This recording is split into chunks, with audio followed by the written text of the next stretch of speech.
Hi, I'm Cynthia. I'm Crystal. This is Humble Brag. Humble brag. Humble Brag. Oh, I have tea. Once a housewife, Always a housewife. Can we say that again for the people in the back? Humble Brag. Humble brag. Brag with us. Hi, Humble Braggers. I'm so excited because one of my dearest friends is here, and we actually met not because of Bravo, because of mutual friends. We're going to have a whole conversation about friends today, but I want to welcome my girl, Tracy Tutor. Hi. Thanks for having me. Thank you for being here. I love you. The last minute call from you. Well, I called you yesterday, and if you want to share. I was supposed to do this like a long time ago, and I don't know, days got away from us, whatever. You got busy, I got busy. And yesterday, she texted me. She's like, "Hey, are you in town? Want to come do the pod with me tomorrow?" And I was like, "Well, I was supposed to get a facelift, but it got canceled. So I guess I have like nothing on the books. Like, I'm so bored." So she's like, "Okay, wow, but Great. I'm like, that's the best sentence ever. yeah." That's And by the way, that's so indicative of like, sometimes I feel like when I tell stories, they sound ridiculous in my life. Like, or maybe sometimes the audience is like, I don't believe her, or she sounds thirsty. I just laugh because I'm like, that is the most LA sentence ever. And it's Totally. real. It's 100% real. It's real. I was so annoyed. So I was like, sure. I'm like, yes, I need to like fill my days because I canceled my entire week this week. Okay, so you were going to take 1 week off? Yeah. Let's go through the process of so I think people really like follow you not only because you're like like one of the top realtors in the world, but people are really into your body, your health, your skin, your whole thing. And I feel like we could do a whole pod on just like what you do. Actually, so Tracy and I, a little history. We met through mutual friends, but our friend Marissa Hermer, who was on Ladies of London, but we know her obviously not because of the show, which is even weirder because that's a Bravo show. But Tracy and I both went to the same high school. Yes. And, this is going to go back to the whole Ashley Tisdale thing. Okay, same high school. But we didn't go the same years, but I was called. Yes, she's younger. I am the old bitch in the room. So I had gotten a call from the alumni to do a charity thing, like a live, kind of like a meet and greet thing or whatever. And then I called you and you were a little reluctant. Well, listen, like who wants to do like, if someone's going to pay like money to like hang out and have like lunch with me? Like, and how weird is that? Okay. Number one. Well, it is kind of weird, but the person who bought our live auction item specifically told me I did it because I wanted to talk to Tracy. So I was sort of like the third wheel in the best way. We had fun. We had so much fun. But she said to me, which is why I brought that up, is like, I bought this because I want to know what Tracy Tutor does. Everybody wants to know what you do. That's weird. It's people really look up to you. I think people don't necessarily want to believe what I've done. I think the perception has always been that I've had a facelift. Again, maybe not with everybody, but I think they just assume, particularly in social media, the perception is that I've had my whole face done and reworked. And it's so funny because you're so transparent. Yeah, you post all the lasers you do and injections and all this. Like you're not someone like shy about it. Don't really care. So this would be your first facelift. My first facelift, ladies and gents, and I will be going live. You seem very relaxed about it. I'm not. Oh, you're okay. So that's probably why you're stressed about it. Listen, it's taken me like 2 years and multiple. This is actually the third year, and speaking to multiple doctors to sort of finally feel ready. Yeah, and I don't think you're ever fully ready. First of all, me taking that kind of time off, and let's call a spade a spade. I am a touch vain. Like, I'm like, how long am I, am I going to look like Frankenstein? And the vanity piece of it all and being out for that long, like, how long is it really going to take? And so that's the part of it for me. I've never really taken off more than like 2.5 weeks. Right. You're a workaholic. From work. So I don't even know. I keep thinking I'm going to be back in 10 days because my doctor said I was going to be back in 10 days. But I'm like, am I going to look like a freak show on day 10? Well, probably. The thing is, you don't know. And you just have to allow that space. But I mean, I've seen my girlfriends who've gotten facelifts and some heal very quickly. Yes, I don't think I'll be that person. Like I operate best from worst case scenario. Okay, well, that's good. I'm that girl. That's better. So, what I finally sat down with Dr. Jason Diamond, who's in Beverly Hills, and trust me, like I ran the gamut. I was going to go out of the country and do this. Like I have done deep dives. So what's that process look like? Diving deep? Is it calling friends? Is it online? No, for me, it's definitely like an online deep search of like lawsuits that they have against them, for botched surgeries, et cetera. Obviously speaking with friends and stuff and just overall the reputation. And the truth is, I don't really want to, and I think initially a lot of people do this, you link success with potentially the amount of followers they might have online or whatever. So you're like, wow, this guy, according to his online presence, has, 600, 700, 1 million people following him. Like he must be the best. Right. And that's not always the case. And so, you can get a little lazy about it. But then when you really start looking into it, like, there were certain doctors that I was excited about because, I became friends with the beauty broker. We went on a trip together for work, and we were talking about the exact same thing. The idea that, so many of these surgeons have become sort of celebrity influencers, if you will. And that's become a big part of their success. Yeah. And I totally fell into that. I was going to say, did that draw you in, or does that make it? Because for me, that feels negative. But then I took a step back and I was like, who have I over the course of the last 15 years have been hearing about over and over again? I went and visited a lot of those doctors locally. I consulted in New York as well. And I also consulted outside of the country. What it ultimately came down to, again, 3 years of this. This is now I'm on year 3 and finally I'm doing it. Was I just felt very comfortable. Like it was something that clicks. And I said this, I think, in my story the other day. It's like, when you meet a man and there's just chemistry and you're like, I just immediately was like, this is your person. This is my guy. I love that. I just felt really comfortable and safe. And believe it or not, Joey Zauzig came with me to the appointment. Yeah. I would say Joey sees Dr. Diamond. Yeah, he does. Yeah. And he came with me to the appointment and I just felt really at ease and at peace with it. And a lot of my fears, are wrapped up in, I like my face. Yeah. I don't have a problem with my face. I'm just at a point in my life and a place where I feel really good everywhere else. I take really good care of myself. I work really hard. I love my life.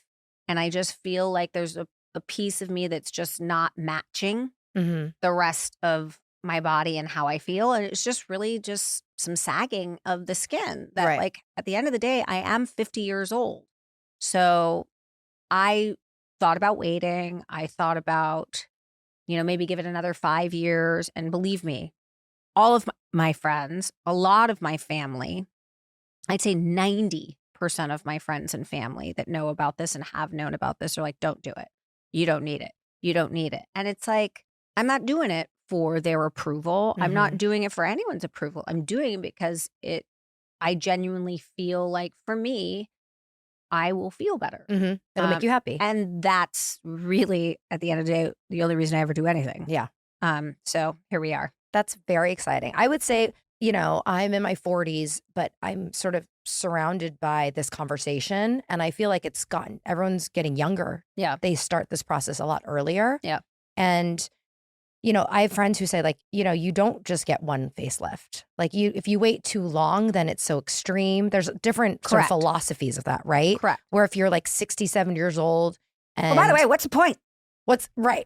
Like people are like, wait too, like my boyfriend was like, you don't need it. Like maybe when you're like 70. And I'm like, at that point, I'm going to be like enjoying it with a tequila and a cigarette, like on the beach somewhere, like hopefully living a very different life. Right. So, I understand and tend to lean towards agreeing with, what are we waiting for? Yeah. Why are we waiting until our eyes are, that's so extreme. So extreme. And they're, you can't see anymore. The hoods are so big. Yeah. Right. Then it's something that bothers you and it's something that you can correct and be happy with. Totally. I mean, I think of it now as not trying to look younger, Yeah. but sort of preserving the place That's you're what in I'm now. trying to do. I'm trying to preserve Right. what's left. And I would imagine healing is better younger. Correct. Right? The healing process is easier. Yeah. All of that stuff is easier. And so again, like I'm going to do this sort of on social media because, and I really expected when I posted my first story about it, announcing it on like Thursday or Friday of last week, I was expecting a lot of hate because that's just typically Yeah. when I do something like this or talk about something like this, I get a lot of backlash.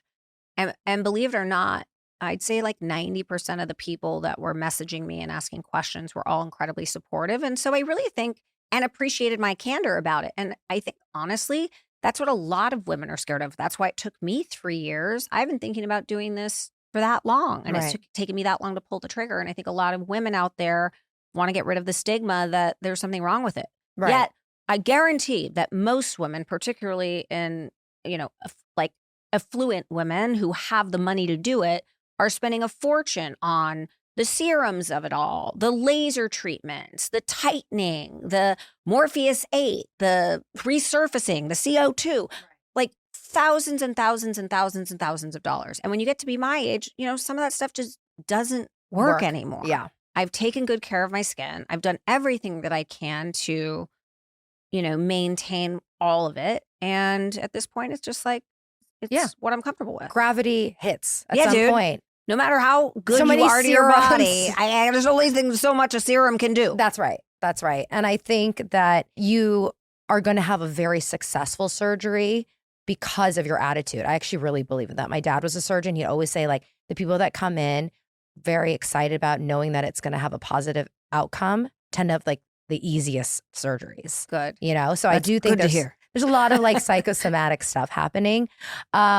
But, like I said, I feel like your audience from that one time specifically where she paid thousands of dollars just to hear about your skincare routine, they really rely on you. Like before the facelifts, before this part, like what are your like go-tos and like what's important to you? What's like the primary things? I have us in working out for you, but like what's your, how do you get to longevity and staying young and fit and healthy? It's definitely like a mind shift. And I think I struggled with this. And I think so many of my following and my friends online and my friends in general, like it's like getting over the hump of understanding that this is a lifestyle change. Like from taking care of your skin and your hair and your body and your mind, particularly I think as moms and even taking it a step further as like working career moms, we often put ourselves last. And it's a really, really unhealthy place to be. I think it's unhealthy to show your kids that. I think it's unhealthy to show your partners that.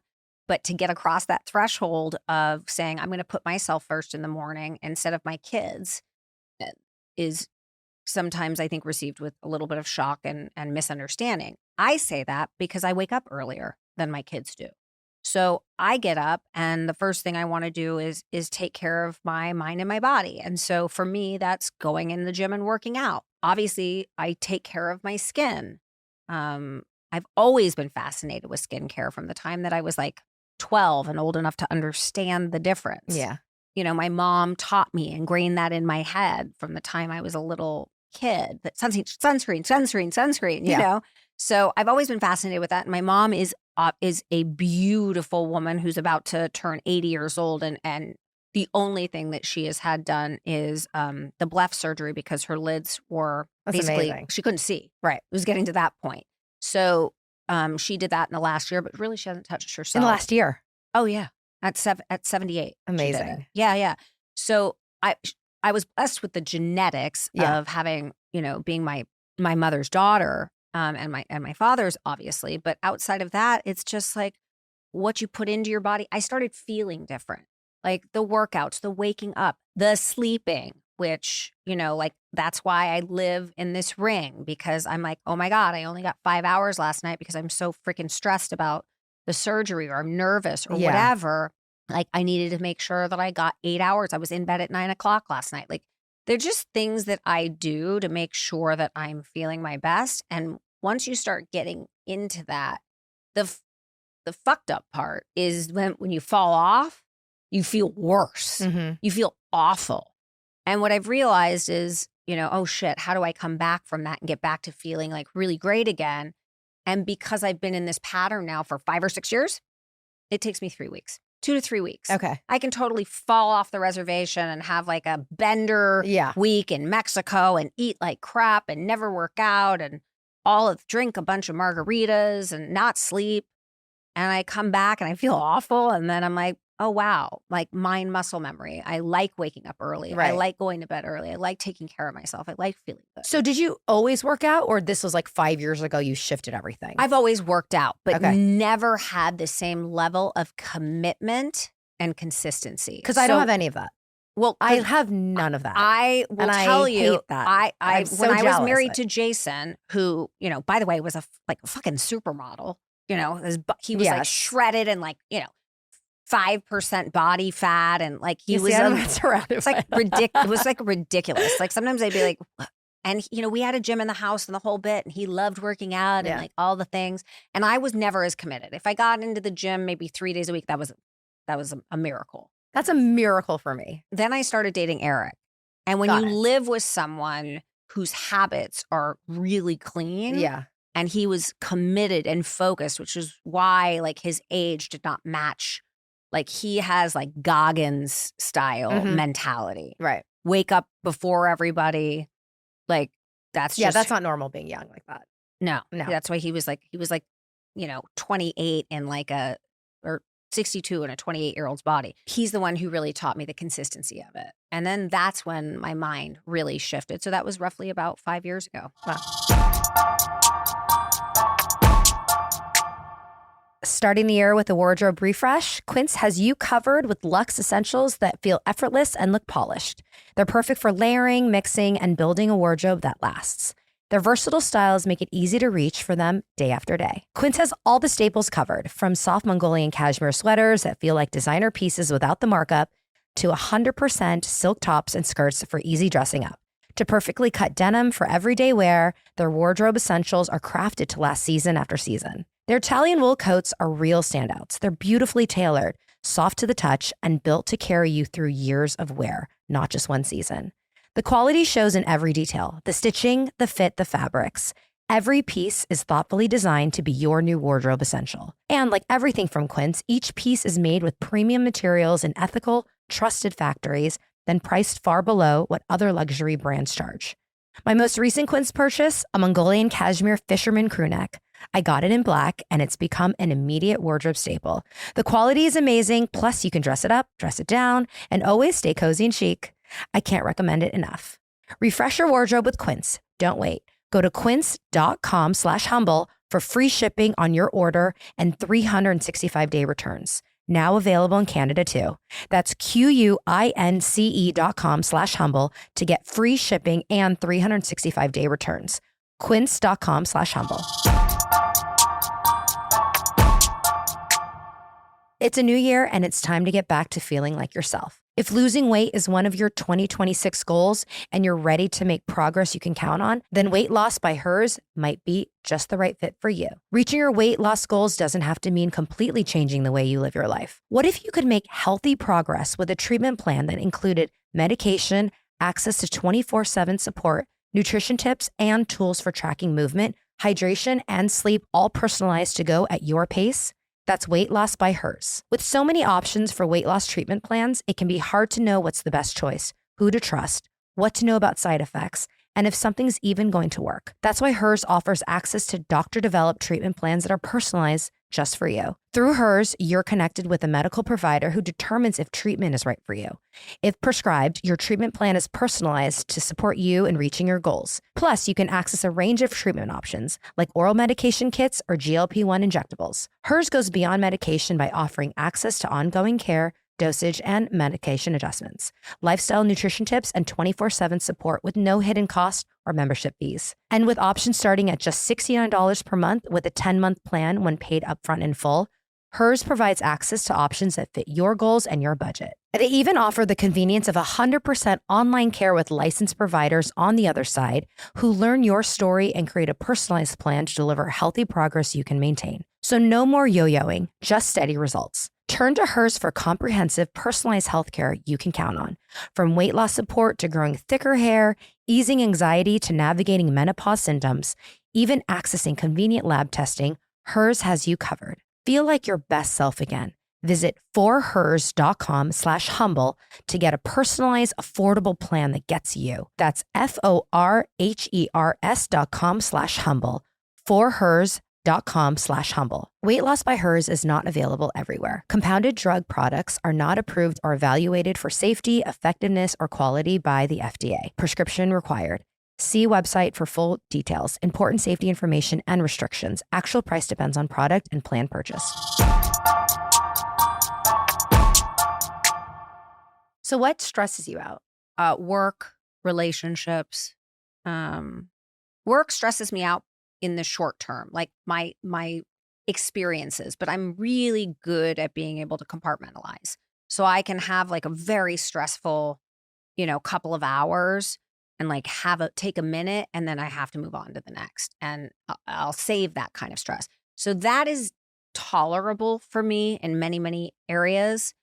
Personal relationships stress me out way more. Like that's what I go to bed really thinking about, like Friends, dating, exactly, family, all of that. Yeah. That's the stuff that really affects me on like a deep level, and I carry it with me, and it tends to come out again because I'm so good at compartmentalizing. I think for the most part, it tends to come out at night, and it affects my sleep. I'll get anxious in the middle of the night, and I won't be able to sleep. So I notice I have not been sleeping well, and Yeah. it's really affected me because sleep is like I didn't sleep well last night. I was a little stressed out, and sleep. I really value sleep.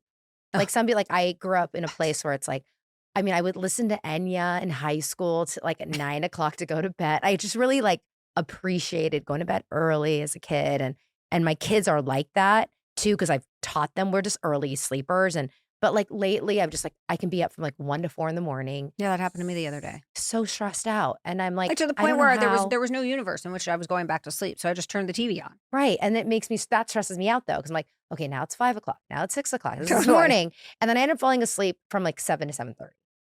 And I'm like, I don't know how to get out of that. Like, I don't know how to, and I just think about like, is the working out, is the like healthy living? Like, I'm not like unhealthy, but I don't have that outlet. That's the one thing I will tell you, like no matter, like I was exhausted because I had the similar sleep pattern a couple of nights ago thinking I was going to have surgery. And I woke up and I wanted to train on Monday morning. And so I think I had 3-4 hours of sleep, but I forced myself to get out of bed and just go do it. Even if I was at like 70% capacity, I got in there and I moved, and like it set the tone for like my stress level. It really is more of a reset for me. Like I went, hiking this morning before I came to see you, just outside. Right. And I think sometimes even just being outside and hiking, it just grounds me. It makes me able to like take on, even relationship stuff. Yeah. Like if I'm like irritated with my boyfriend or irritated with a friend of mine, whatever that might be, like it gets all of that energy out of my body and sort of resets my mental state, my ability to tolerate inconsistency in others. Well, I think, I mean, it's such a cliche, but, it's the new year. And I'm just trying to think of like the things that I want to take into that. Yeah. And like that might be just finding the right outlet, Mm-hmm. because I feel like working out, it's not that I don't work out. Like I'll hike and I'll do that, but I don't know how to be consistent in that way. So then I feel like I failed. Right. I'm I like, think- I just stopped working out. Like I'm not a workout person. I'm like, I'll But never, that's such bullshit. And I think a lot of people say, I don't have time. I'm like, fuck you. You have time. I know I have time. I'm but lazy. I'm not saying you. I'm saying the population. Yes. Like I'm a mom. Like so am I. I'm running a household. I'm a single mom. I don't have money coming in from anybody other than myself. Yeah. I somehow find the time. You find a lot of times somehow because you have a massive business, and I'm watching you do ancillary business online, and you work out every day. Like I mean, how do you find the time? I just schedule it. It's just scheduled. It is scheduled. It is a priority. And if I don't show up, then I just lost a couple $100. Like I make myself accountable to somebody else. I hire the private trainer that shows up at my door Mm-hmm. and says, get the fuck out of bed. Right. Do you nap?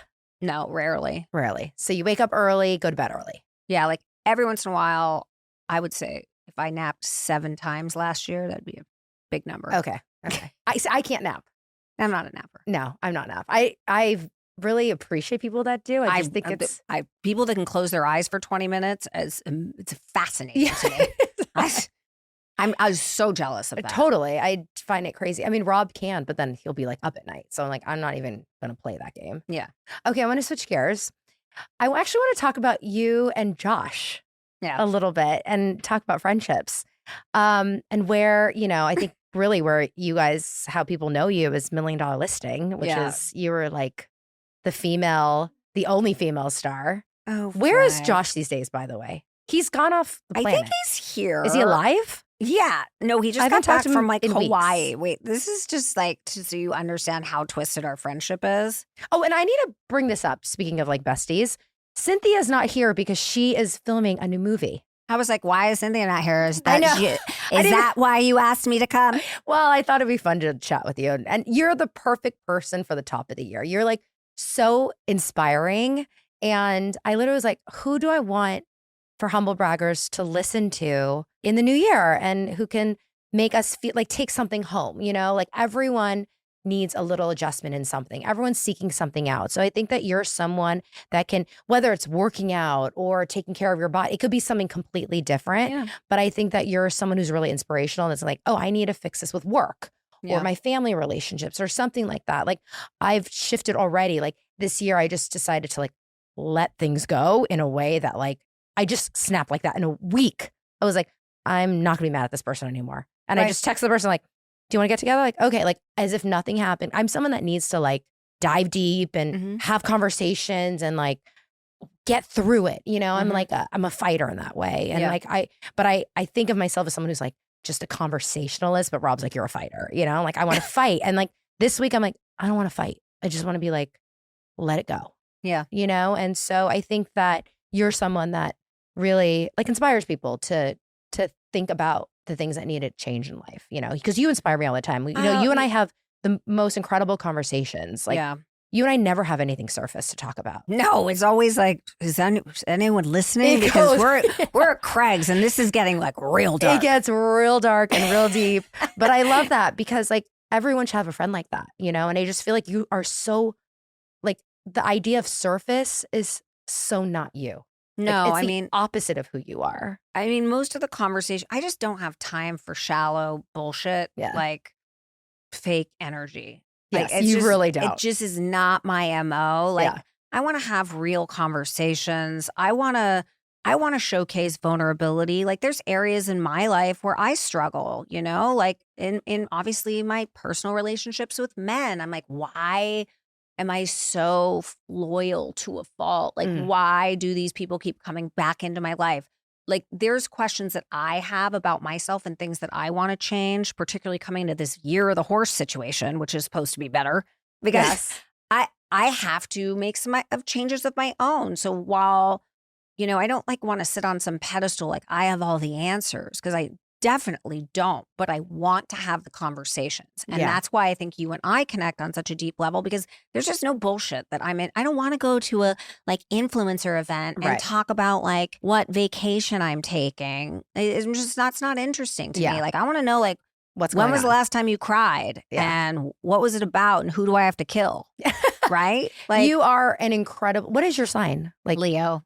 Oh, that's right. I knew that. Wait, are you August 11th? I'm August 11th. That's right, because Rob is. Yeah. I remember that. Yeah. Same so birthday. August 11th, Leo, but we've done the deep dive. I am a Virgo ascendant. Is it Virgo moon and Libra rising? Okay. And what's your Chinese zodiac? I think I'm here at the rat. You're the rat. Okay. Yeah. They say rat's the first of the zodiac. They say it's the most special. Is it? I'm just telling you. That's what they say. I love a rat. I'm not mad at it. But the horse is, my daughter's a horse. I'm very looking forward to the horse because, currently it's the snake. And I just posted this on my threads yesterday, but I said, we have about a month left of this new year and in the Chinese zodiac. And so the transition hasn't technically happened yet. No. So if I'm like still struggling with no, you're in the shedding. Oh, I'm Oh, think about a snake. I've been thinking about that a lot lately. There's some shedding. We have about 6 weeks left. until it becomes a horse because it's based on the lunar new year. So every year it changes. So it's generally end of January to end of February, one of those dates.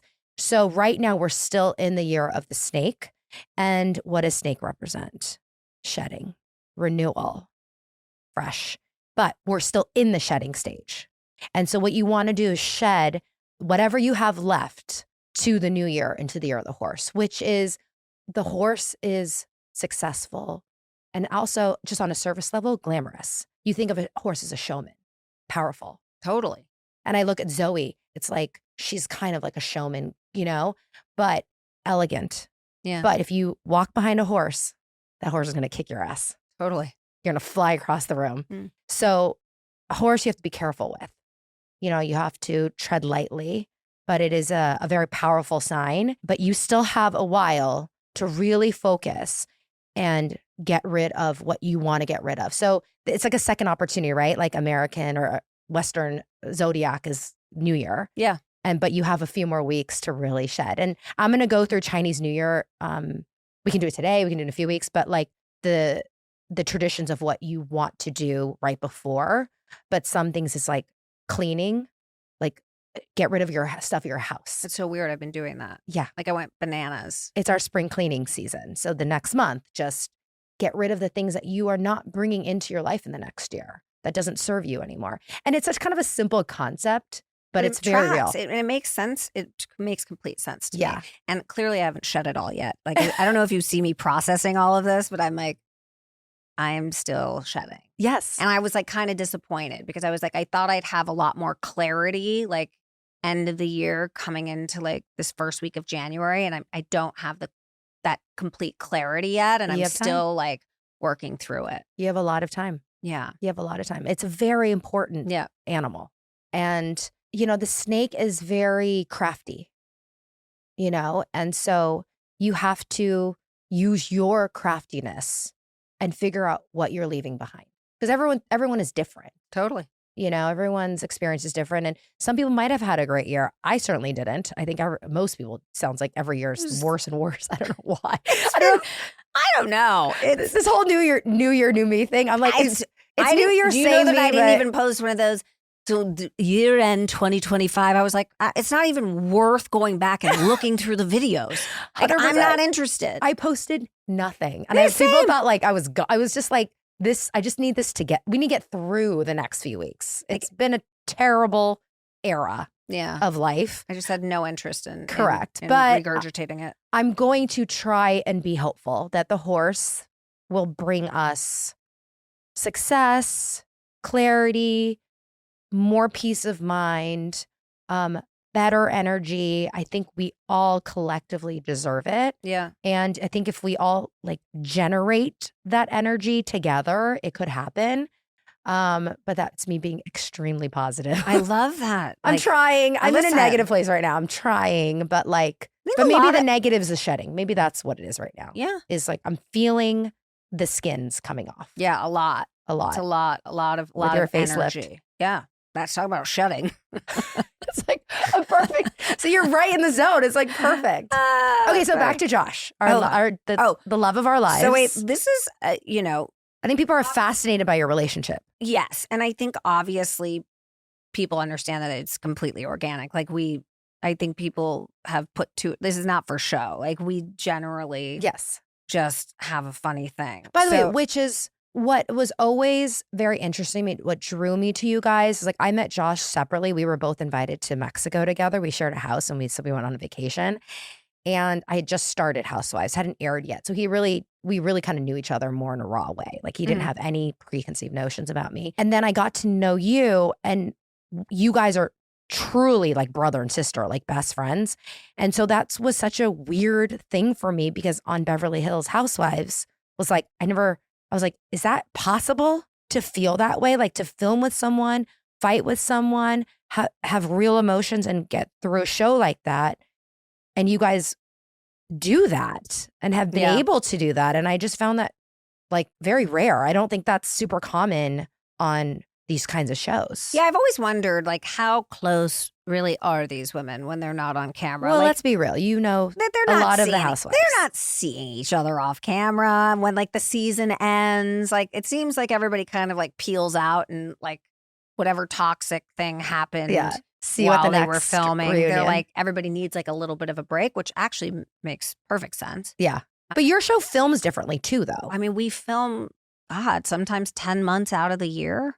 So we're Right. constantly filming. Right. So you actually don't even have the option of a break No. from each other. But we don't film as consistently we're filming with other people. Like you guys are an ensemble cast in the sense where you're supposed to be filming together all the time. Yeah. And it's obviously a tighter schedule. With us, it was like, you film 2-3 days a week, few hours each time, yada, So- yada. And do you call them when you have something going on?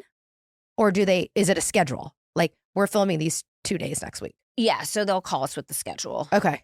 And so we know pretty much like a week Got it. out or Okay. whatever. I have to go back. Okay, Josh, I'm going to stop talking.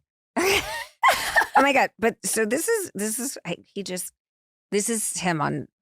December. I'm just scrolled back a little. Yeah. December 10th, 9:26 a.m.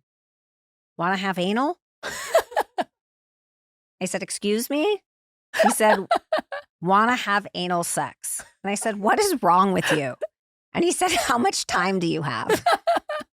And then I just laughed and I was like, I miss you, you dickhead. And he said, come to New York. And then it just goes, but this is like the dialogue where Josh goes MIA for like a week or 2 or Yeah. 3. And then he'll be in like Zimbabwe. Right. And Or- asks you to have anal. and like reaches out. But we just have, we've obviously been through a lot of ups and downs together. He was there for me during my breakup with Eric, very present. We've spent time together, like one-on-one traveling together. I was there during the divorce. And yes, did we know each other prior to the show, but not intimately at all. I think because we filmed the show together and because I think I genuinely am like a bit of a big sister to him with a little bit more life experience. When he would struggle in interpersonal relationships, he would come to me. And I'm definitely one that holds Josh accountable, Mm-hmm. but I also have a real soft spot for him because I do think his heart is genuinely in the right place. And he can come off sometimes very aloof Yes. and dismissive. But when he's invested in you for the right reasons, not for work reasons or, you have dollar signs around your head that, transition to real estate transactions for him. Like he's genuinely with you because he enjoys spending time with you. Yeah. And that's very apparent. And the people that he enjoys spending time with, he is loyal to the death for. Yes. And that's what I think makes him so special. And just the two of us laying next to each other, I laugh until I pee my pants. Yes, I think he's such a unique person. And you described him exactly. Like, Yeah. I don't know him in real estate. I don't know him any other way of just like hanging out and being his friend. And you can tell he is so loyal and like loves his small circle. When he loves you hard. I know. And, and granted, his circle is so fucking like the whole candy of it all. Like we were at Josh's birthday. He and it was does. like He loves candy. candy's by the way, the best. Yes. Are we talking about candy But- spelling? Yeah. But I laugh because I like go after my 50th birthday. I need like a Jolly Rancher because Yeah. I quit vaping. You did? I did. So I'm walking around with like Jolly Ranchers. Wait, that's to a suck on. huge shedding. Again, shedding. I'm upset because you're a vapor. I mean, Fully addicted. like if you're not talking, you're vaping. No, sucking on something. Wait, all the suck- time. So your answer to Josh was yes. Okay. Yes. Wait, I'm so proud of you. I'm That's a big deal. I'm and really working you on replaced it with candy, which is even a bigger deal. for I just, yeah, like, well, you are a new woman. I'm obsessed. I do feel new. Okay, Wait, where was I?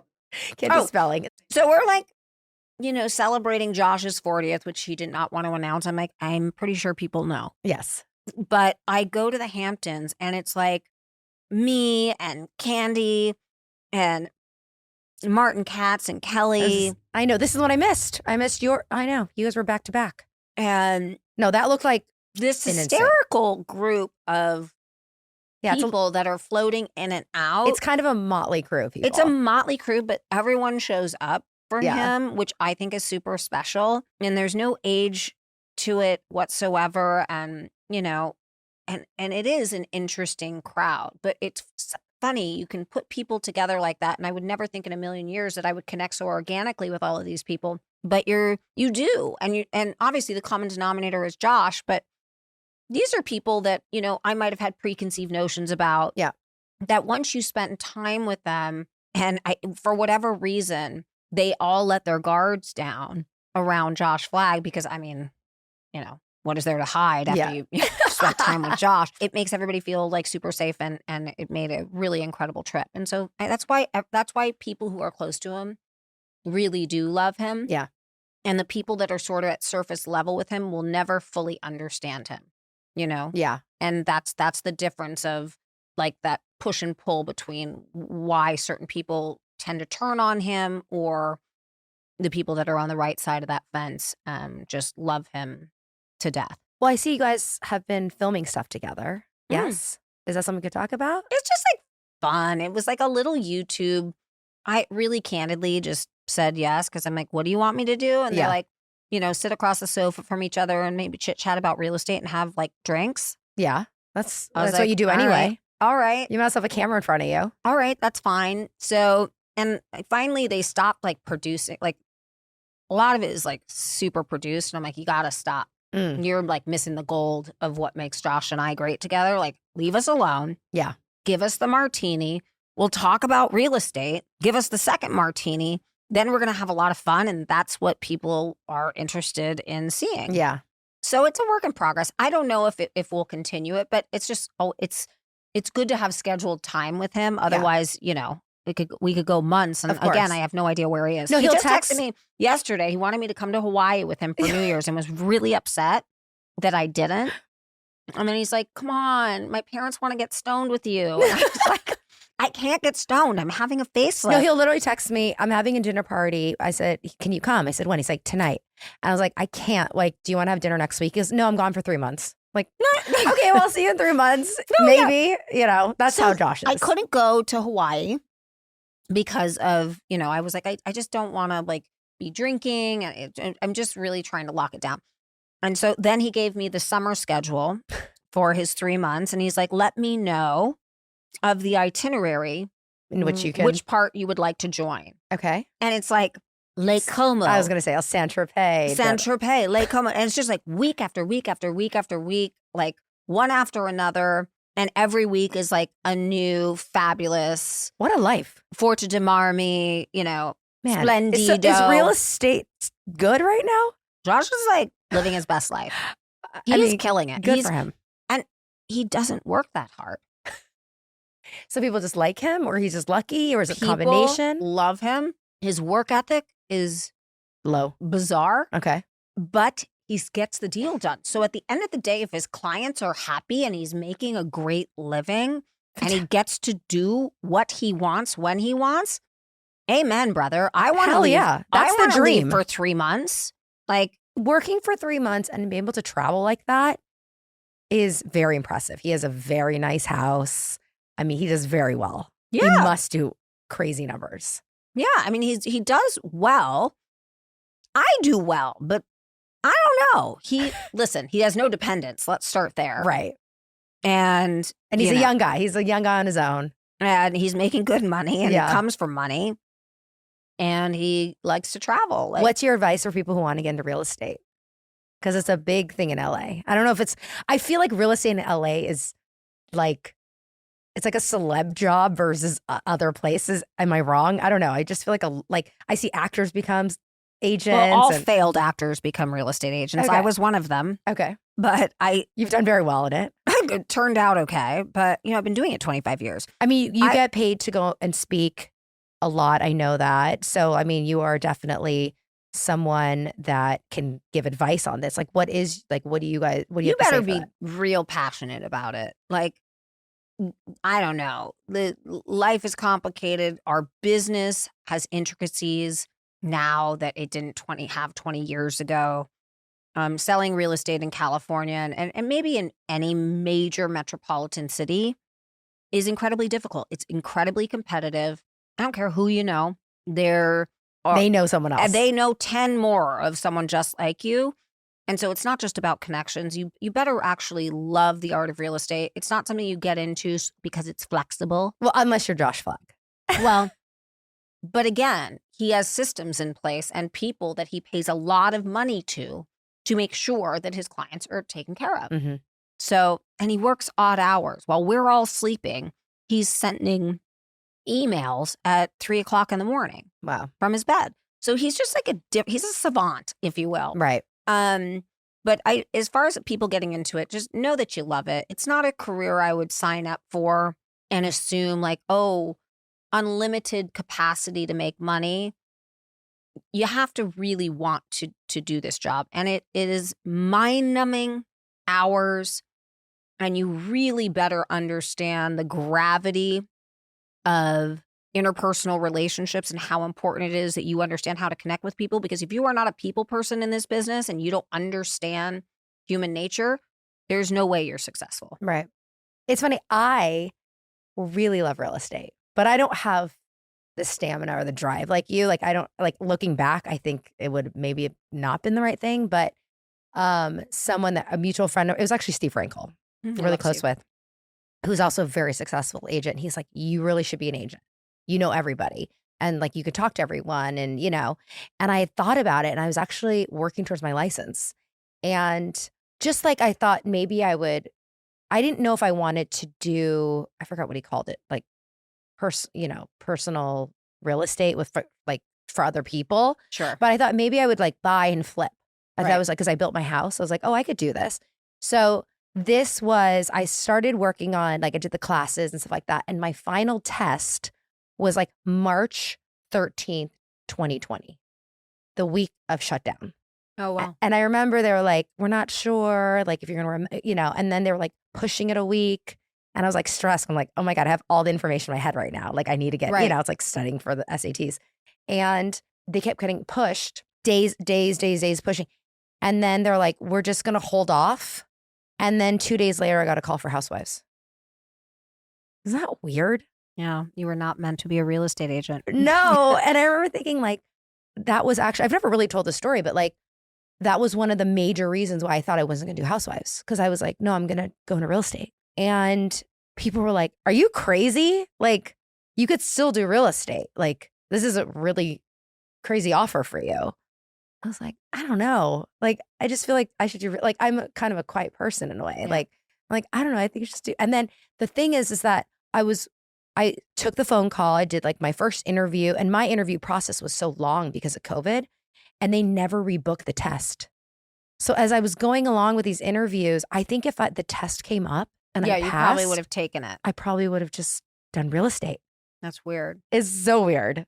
So I do like, I've glamorized real estate because I just think it's such a cool business. And I think especially in LA, and I'm from LA, we're from LA. Mm-hmm. So we've seen how LA has transformed, and I just love people's homes. And so I was just like, it's so weird to me that COVID changed everyone's life. But for me particularly is that week changed the trajectory of much of the chapter of my life. I mean, Housewives doesn't change my life, but it certainly changed that moment. I mean, it could have been my whole career. Oh, yeah. So, but you never say never. There's a lot of housewives that become real estate agents. You could still take that test. But I see how hard you work. I'm like, I don't want to exercise. I don't want to wake up early.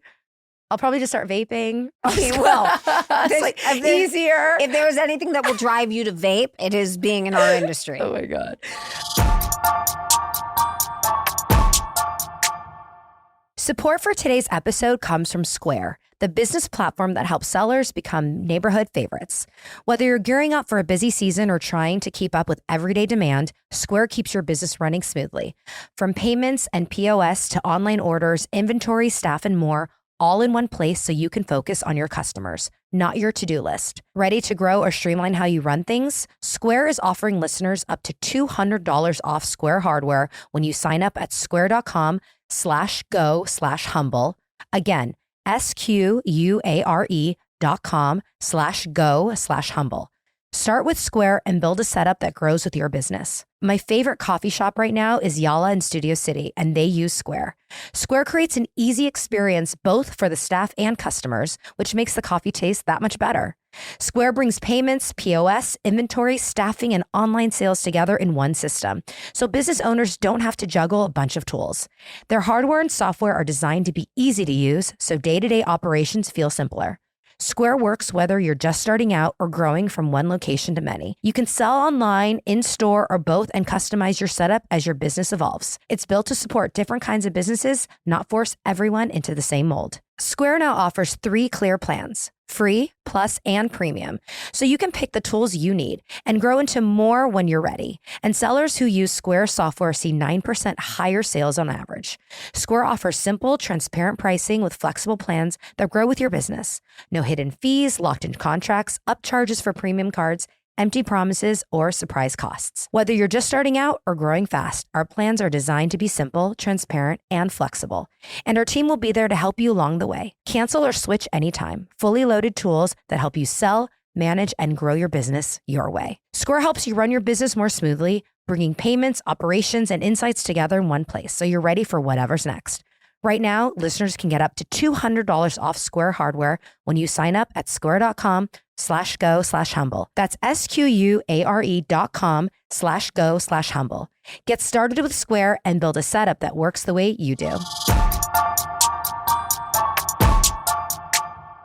So, and I think you're the perfect person to talk about this with because like social media, I know you're like low key not on it, but like the last 2 days is like this thing has gone viral. And when I went through my quote 14 friends, which is like the famous thing that happened to me, you knew a lot of the players and you were there and supported me through it. And like in a major way, you were there for me. And really like, you're just sort of the kind of girls like, fuck them. You're like, fuck anyone that doesn't get you, fuck anyone, you know? And I'm not like that. I'm the opposite. Like, I want everyone to like me. I want to maneuver and I want to like say, you're my favorite friend. And I'll go this person and like, you're my favorite. It comes from a really good place, but it's like, I have that natural thing and I've been shedding that, ironically, like over the last many years. Housewives has been an incredible gift to me. But it's so interesting because so what came out this week is that, I know you haven't read it, but Ashley Tisdale did a piece with The Cut that she dropped her mom friends, her toxic mom friends. That was the title. And I don't know if she thought that it wasn't going to be this big, but it's like everywhere. Everyone's talking about it. It's so big. And I know probably 70% of the mom group, because we all went to preschool together. We're all the same group. And we went to the same high school as us. See, this is so weird to me because that's how sick LA is. It's like, it's cyclical. The fact that like we're still talking about like the crappy, shitty cliques from like preschool. Yeah. And we're in our 40s and 50s. Like, well, this is the preschool mom. It's preschool mom. So it's like 10 years. But, you know, I think that the conversation, and I'm going to be broader about it because I don't want to give too much like tea about it because it's their personal stuff. And I just found it really interesting. Like, and I want to talk about like mom groups in general, how you deal with friendships. Broad is super boring. Broad, okay, fine. Okay, like lean in a little. Okay, I see. That's the thing. When I was on Housewives, she's like, "The fuck, just go for it. Just attack these. Go for it. They're bitches. Like, go for it." I'm like, okay, but I want to protect people's privacy. Okay. But I found it interesting because I posted on Threads the other day, like a joke, like, "Oh, this is so 2021. I already went through this, like, you know." And they're like, "Oh, so you are the Ashley Tisdale, like you." So you were pushed out. But what I found interesting is that Ashley's story was that she left the group. And my story is I didn't leave the group. I did the show and they just said, and I did a whole episode about this, so it's not untold. Right. But like I did the show and they all went against me and dropped me, as you know that. So now Ashley's getting all the heat because they're bringing up this group, which is Hillary Duff, Mandy Moore, Meghan Trainor. It is a super celeb. Come on. Group. Yeah. There's only like 8 of them. Stop it. Who are the rest? Okay. So the rest are this girl, Jenna, this girl, Kelsey, and like 2 other people that I don't know in the group. And so her publicist came out this morning saying, "Oh, that's not the group." but I know it's the group. It's the group. It's the group. It's the group. That's it. So I just wonder, like, what was she thinking was going to happen? What was the toxic? Did she speak in the article about? Yes. Like what the toxic behaviors were? Was it like judgy? She said that, they all met, I think probably Mommy and Me, because their kids were, they're only in preschool now. So I know that they've been friends for a long time. That she would notice that like they would be at a birthday dinner and she wasn't there, or like a trip and she wasn't included. And I remember those trips. I didn't know, like, that's not my group. I just know them all because we were all the same preschool. But like, I remember there was issues then. It was like someone wasn't included. And I'm like, we went through all that, and I still go through that because, I feel like it's like, those like rings of like friends. Yeah. Like you have your ring and this person, it's the crossovers like this and the crossovers like this. And it's hard to always include everybody. But I do think that if that was happening to her, she wasn't reading it wrong. Like, if you're being 100% pushed out. But I did message one. I was like, I got to know what's going on. And they said like it's so ironic that, we're the toxic ones and like she's on her own. Right. And I'm like, but I understand I was on my own, and so it made me think like I've done a lot of like thinking the last 2 days. Like I have mixed feelings about it because I know this group. I don't know Ashley at all. I've met Ashley a couple of times, but I don't know her at all. But I do have I think Ashley's getting a lot of shit right now because they're like, it can't be Hillary. Everyone loves Hillary Duff. That's what I see, right? Oh, yeah. Is that what it is? I didn't realize people love Hill that much. Apparently Hillary Duff is beloved. Like I only know her as a mom friend, so I did not, because I didn't watch Disney when she was, so I didn't, but like, they're like, no way. It's like, there's no way Hillary was the bad one. So now Ashley's getting like 90% hate, right? Would you say? Yeah, it's definitely or more favoring her friends. Yeah. That she didn't even name? She didn't name, but But you know. But I think everyone knows. Like, it's weird because they all started following each other like this week, I guess, or something. This is so toxic. It's so, but that's what I'm saying. Like, if someone's going to do an article about that, like, what does that, like, why? Like, why, well, and I'm just like talking to myself in a way. Clearly, like I kept mine private. I didn't want anyone to know. You know what I'm saying? It all came from other sources. But then you eventually came out and spoke about it. I think you get to a place in life where, you're obviously, you've processed it internally. It sucked for you at the time. And then you got to a place where you're like, I have this platform to be able to talk about something that happened to me that totally sucked. Right. And I think women, I grew up in it. I was a preschool mom once too. I didn't really buy into it. I was always trying to buck the system from the time that I was a kid. So like, I never wore the cardigan, like I was like a little. Yeah. So were you part of that mom group? Oh, I was connected to the group as like the crazy fun friend of Natasha's. Okay. So Natasha's like my best friend. Natasha's so fun. I've been friends with her since before we had kids and, 30 years, whatever it is. She was like, the star. Okay. I mean, everyone loves Natasha. Yeah. She dresses the part. She was Miss World. She looks the part. Yeah. She's fun as hell. She's appropriate. She does charity work. The kids are dressed in Oscar de la Renta when they're like 2. You name it. She is nailing it. Nailing life. Yeah.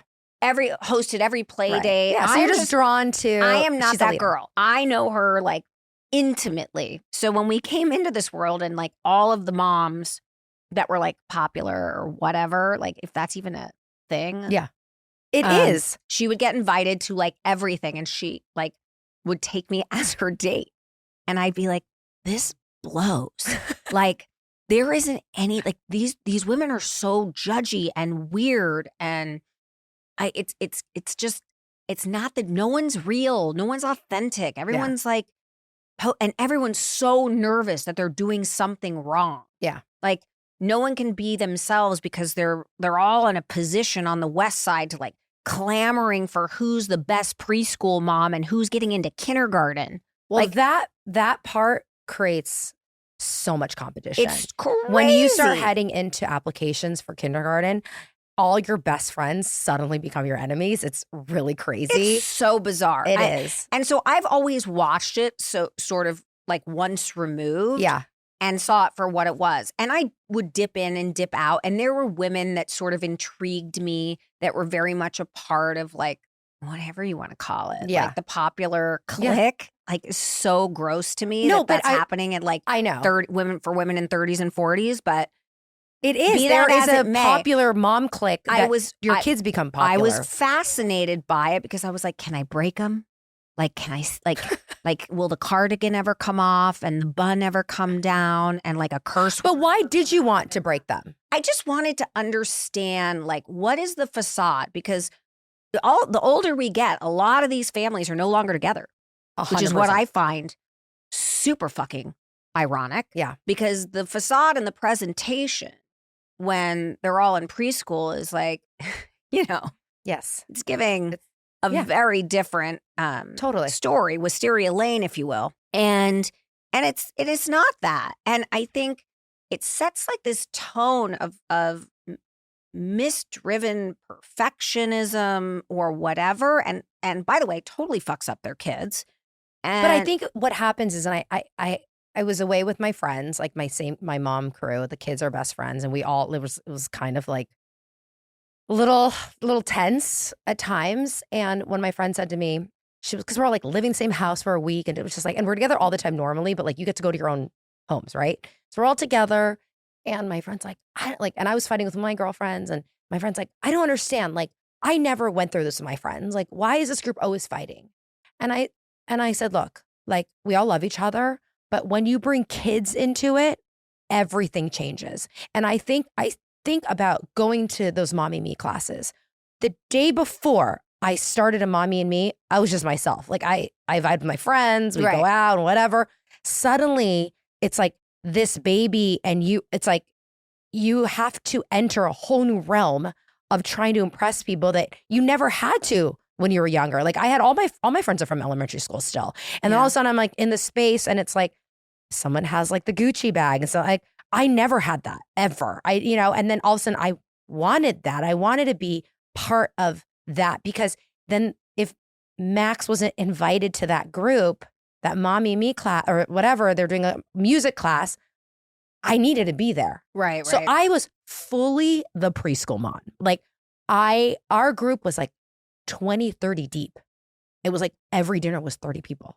It was crazy. Like, it was that makes me like nauseous. I know it's horrible when I think about it now. And granted, that group was awesome. I really had a great preschool group, but like seeing this article, it's like I feel for everybody in it, and it's also weirdly inevitable.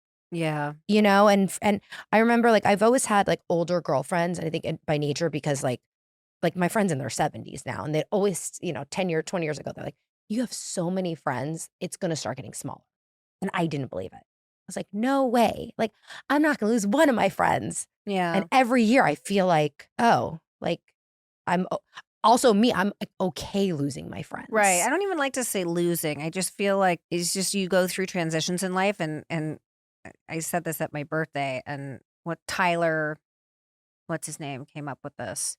Like, friendships are like a tree. You have your roots, you have your branches, and you have your leaves. Right? And I think a lot of these preschool people are a lot of leaves. Yeah. It's a lot of insecurity. You're all in a different place.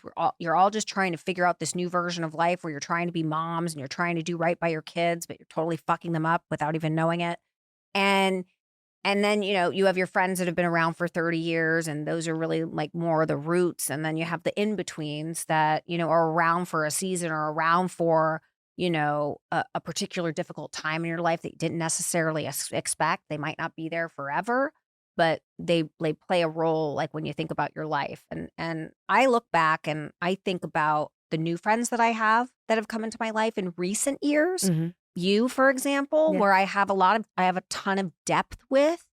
And while we don't necessarily have the history of the 30 years of friendship and all of that to fall back on, I'll take that new friendship today and someone that's in the position that I'm in today and understands me intrinsically rather than lean on toxic friendships because I've had them for 30 years or 20 years or since my kids were born. Because I'm not really down with that anymore. And there's something so freeing about that. Like Right. the anxiety that you maybe used to get when you lost that first friend, or you like poor I'm sorry, but I'm on the poor Ashley train. I'm feeling that, right? I'm feeling like not because, like I don't think she did this because she thought it was going to go viral. I think she did this as like a way for her. And again, I don't even know the story, nor do I give a shit about Ashley Tisdale and whatever Hillary Duff's friendship. But I think about it just being a mom and having gone through it.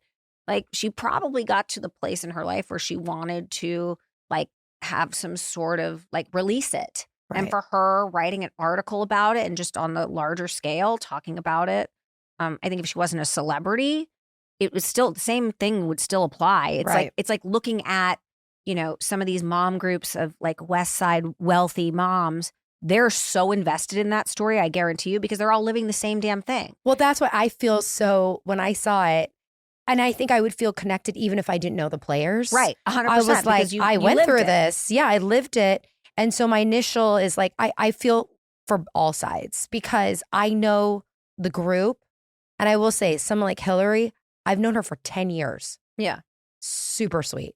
Yeah. Like, I cannot see her being a mean girl like that, a mean mom. There's always, but it's dynamic. Yeah. Right? It's dynamic. And so, and I feel for Ashley, obviously. I think would be dope is if one of them came forward and been like, I'm in the friend group and I have something to say about it. You want to go like, why don't you come forward, Hillary Duff? If you have an opinion about it, well, I can speak your piece. Like, ask her to come and sit across. Like, we all know it's you.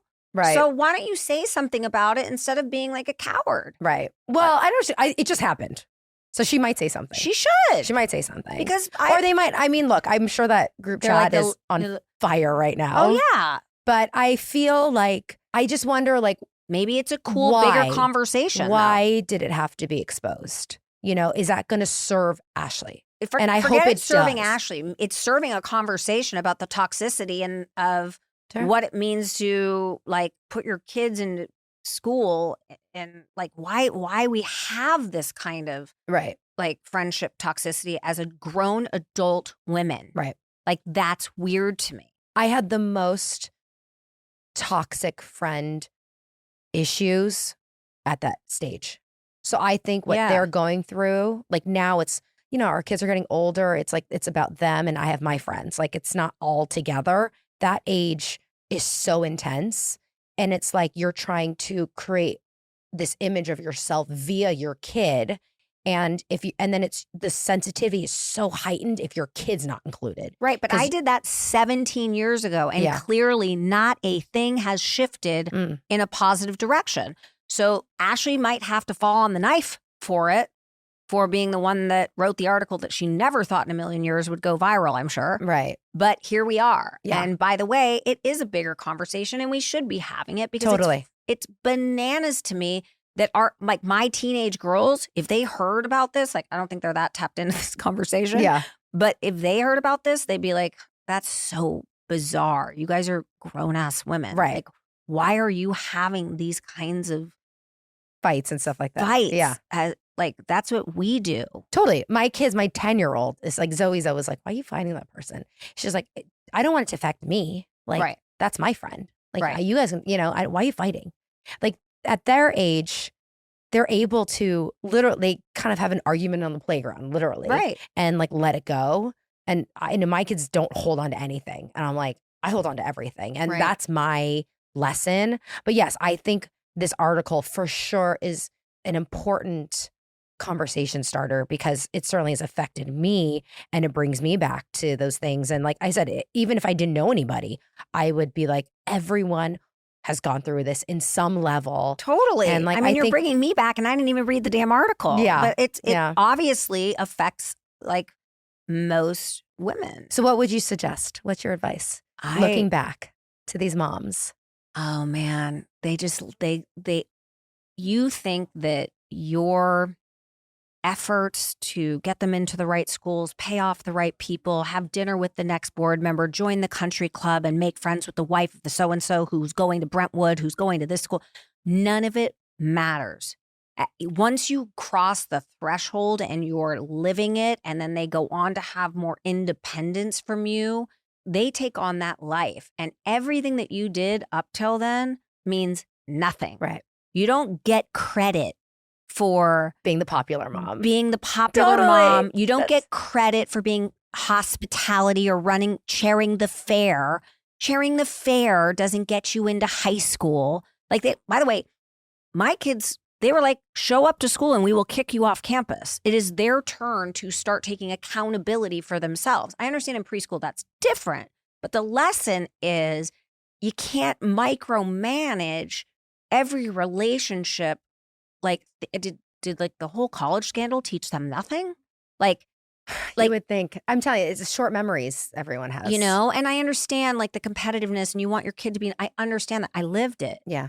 But there's like a healthier way to go about it. And these kids land where they're supposed to land. And by the way, if you have to beg, borrow, and steal to get your kid into a kindergarten, like something's wrong. Something is really wrong with that picture. And you need to start, you want to teach your kids to be independent. You want to stop paying off people. Do you see why she's my friend? Put them in positions of power. Do you see why? Let them earn it. Like I'm telling you, you have so much like wise knowledge, like it just spews out of you, because I'm sitting here like I have all these feelings about my kids right now and relationships, and I'm like, I need to let it go. Just like I have to remember, like Ashley's article brought me back to that time where I got to know these women. It was like, what was all that for? Nothing. I put so much effort, so much stress, wanting to be part of something I'm not even a part of anymore, and I don't care anymore. Right. Like at the time when I cared, it meant so much. Now I don't care. And I'm like, it's stages of life. There's going to be a time where you don't care. And I actually, like, it's easier to sort of have perspective on the outside. So like I think about like college, right? Like right now I'm in the era where like Max is going to high school soon, and like where is he going to school? I'm in the competitive thing, and I have to back off because I always laugh. I'm like, no one asks you, no one cares where you went to college. Or like, no, like my girlfriend graduated from UCLA, but she went to like Moore Park for 2 years first. No one cares how you got there. No. It's like, and no one talks about it anymore, where it used to be so meaningful at the time. So like each stage of your life, what is not, is like what was the most important is irrelevant. But I agree. It's like, I figured that out maybe a little bit earlier than some moms, but it served my children incredibly well. Like my daughter applied to college, a year and a half ago. I didn't read one essay. I don't even know where she applied. And she applied to 18 schools. Wow. I couldn't tell you 6 of them. And is it just because you're like, this is your life, or it doesn't matter? I raised her to be independently a decision maker for herself, for her own life. So the fact that she at 17 decided to take accountability for that and not lean on everybody else to tell her where she's supposed to be, it creates like the dynamic for her to be able to survive life. Mm-hmm.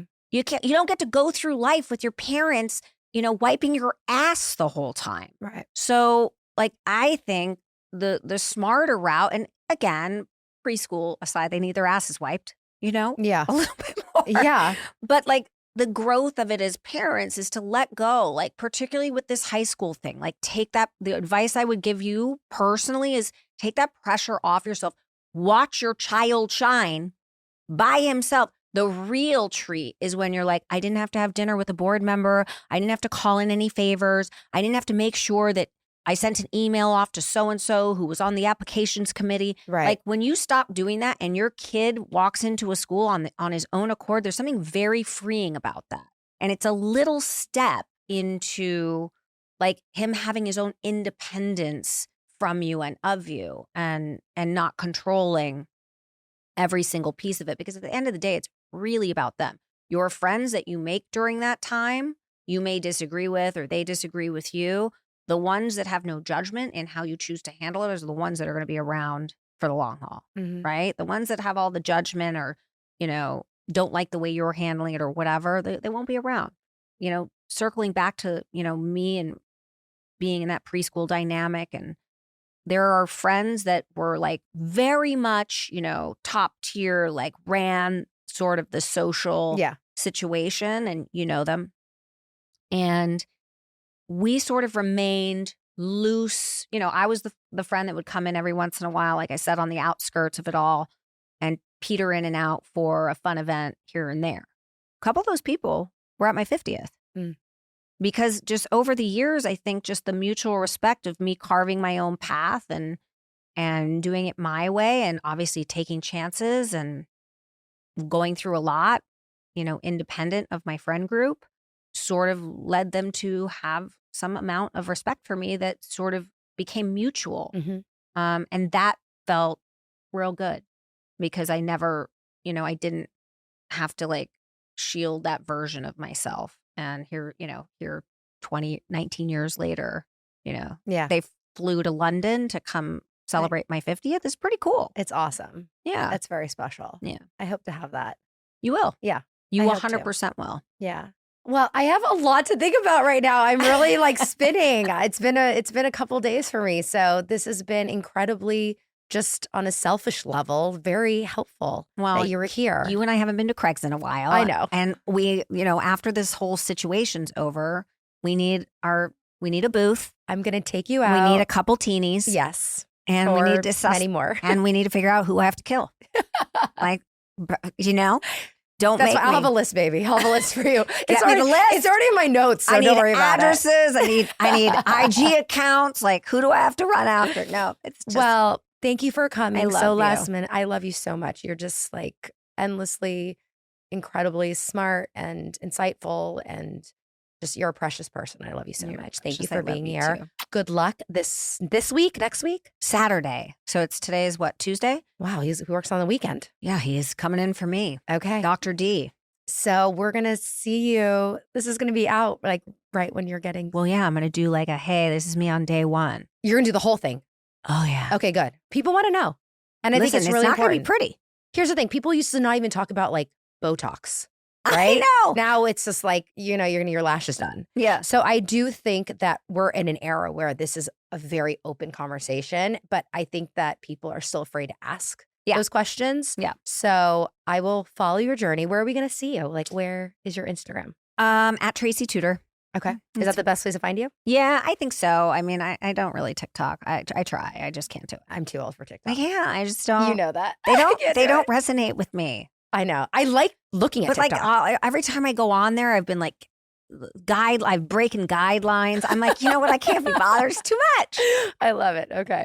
Well, we'll find you there. We're going to follow your journey. Everyone should just follow. Like literally when this comes out, like it's just starting. So, and can people DM you, ask you questions? Are you into that? It's already flooded. Okay. I love that. So we'll see. Okay. I love you. Thank you, All Humble Braggers. Happy New Year. Bye, guys. Talk to you later. Bye.